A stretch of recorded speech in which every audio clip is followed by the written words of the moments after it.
Bueno, bienvenido a la práctica 1 de anatomía 3. Lo que vamos a dar en esta práctica va a ser el oído interno y por tanto los sentidos que se albergan en él, que son tanto el sentido acústico como el estático.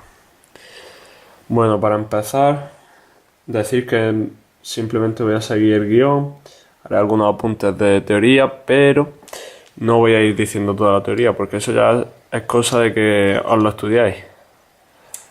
Prefiero no sobrecargar el vídeo de información para que así no os saturéis, simplemente que os sepáis las partes del velorcio y del cráneo.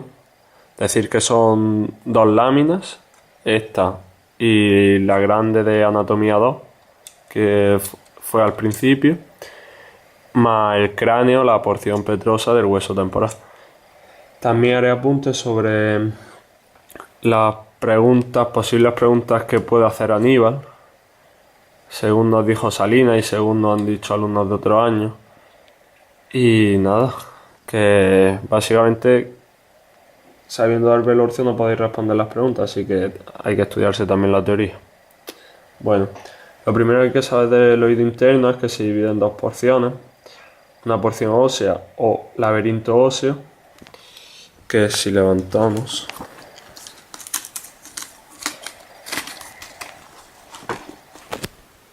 sería todo el hueso, y una segunda porción que sería el laberinto membranoso o porción membranosa, que sería todo este conjunto de conductos por donde va a pasar la linfa, importantísimo para el funcionamiento de los receptores, como ya podéis ir estudiando en la teoría y comprenderéis. Bueno, como he dicho, el oído interno va a albergar dos sentidos, tanto el estático como el acústico. No lo va a albergar en la misma estructura, sino que van a ser diferentes. Y por tanto vamos a ver el sentido del equilibrio, el estático.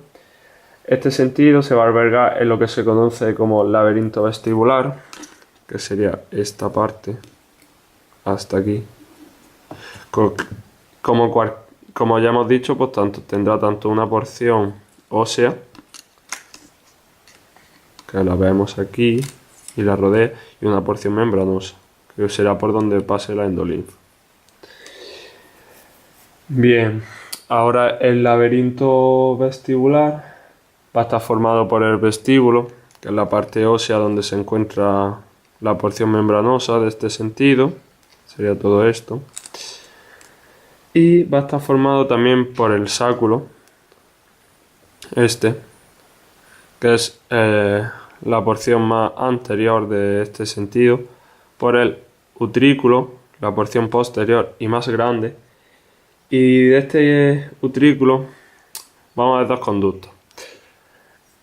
Cuando estudiéis la teoría veréis que no son solo estos dos conductos, sino que hay muchísimos más, pero el velorcio no los tiene representados. Hay que sabérselos porque Aníbal seguro que los pregunta, que comunica, y posiblemente sea una de las preguntas fijas. Bueno, de los conductos que vemos van a ser estos dos. Este va a recibir el nombre de conducto semicircular anterior y este conducto semicircular lateral. Estos conductos están formados por dos porciones, una porción tubular y una más ensanchada. La tubular sería la que está en marroncillo, y la porción ensanchada, que sería otra pregunta que seguro que va a hacer Aníbal, se llama ampolla membranosa, y es donde se va a encontrar las células sensitivas o receptoras que van a recibir la información del equilibrio, tanto de la cabeza como del cuerpo en general. Por lo tanto se llamarán ampolla membranosa anterior y ampolla membranosa lateral. Bien, hasta ahora solo hemos visto el sentido estático, ahora vamos a pasar al acústico. Si el estático se encontraba en el laberinto vestibular, que era todo esto, a esta parte hacia acá se le denominará laberinto coclear. En clase y en los apuntes está que vimos un corte longitudinal de la cóclea. Y el velorcio pues, lo trae también hecho, que es este. Esto forma también parte del laberinto de la cóclea, es una de sus paredes, del caracol. Bien. Pues este sería el corte del que estoy hablando. El objetivo de este corte va en las siguientes partes. El modiolo o columela, que es el eje del caracol, que sería el centro. Que si movemos levantamos esta capa, lo vamos a ver muchísimo mejor aquí.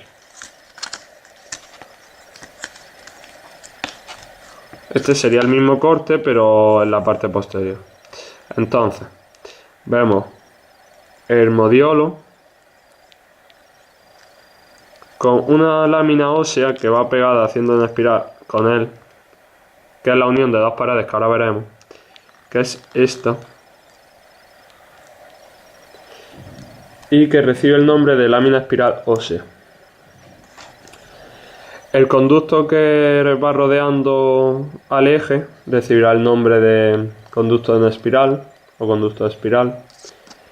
Las paredes externas que rodean el caracol reciben el nombre de lámina de los contornos.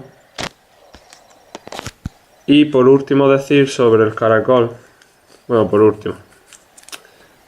decir también que va a tener una base y una cúpula. La base será esta, mucho más ancha y dirigida hacia la parte anterior, y la cúpula de la cóclea, que es como el vértice, que está hacia la parte posterior. Esto se debe, pregunta segura de Aníbal también, que por qué tiene esta conformación. Se debe a que el caracol no se encuentra en un plano vertical, sino que se encuentra tumbado, o sea, se encuentra en horizontal. Bien. También hay que ver y saber cómo es el conducto espiral por dentro.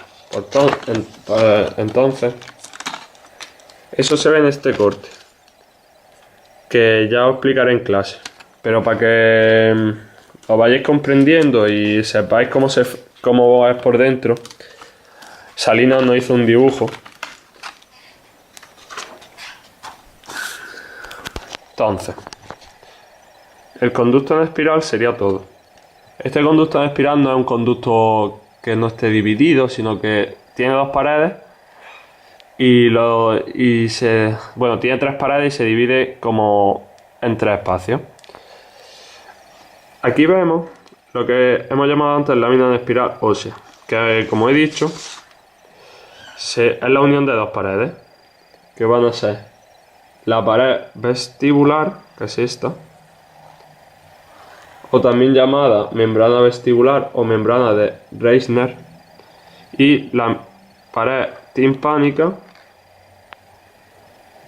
que vamos a diferenciar dos porciones. Va a estar la lámina de espiral ósea, la porción basilar, que es donde se encuentra el órgano de Corti, y ya por la continuación. Además encontramos una tercera pared, que es la pared externa, que en teoría veréis que tiene aquí un ligamento, que ya tenéis que saberlo y estudiarlo porque seguramente pregunte la conformación de esta pared. Y además tiene un epitelio. Estos atentos porque es pregunta segura de Aníbal. Este epitelio no es como los epitelios que hemos estudiado en histología, sino que va a tener una fuerte irrigación. Como hemos estudiado en histología, los epitelios supuestamente no tienen irrigación, sino que los nutrientes le llegan a través de la membrana basal. Vale, pues este epitelio es totalmente diferente. Recibe el nombre de estría vascular, por eso mismo. Porque a pesar de ser un epitelio, le llegan muchos vasos sanguíneos. Bueno, delimitadas estas paredes, como vemos, van a delimitar tres huecos o tres conductos: la rampa timpánica, la rampa vestibular y el conducto coclear, que es donde se va a encontrar el órgano de espiral o de Corti. Estas dos rampas, tanto la timpánica como la vestibular, cuando llegan a la cúpula, al vértice, va a haber una comunicación que les permita que sus linfas que lo recorren que se continúen. Entonces, esto es lo que se va a conocer como helicotrema. Aprenderos también, que los apuntes vienen, que según hasta donde la perilinfa transmitan su onda, va a ser o bien sonido agudo o bien sonido grave.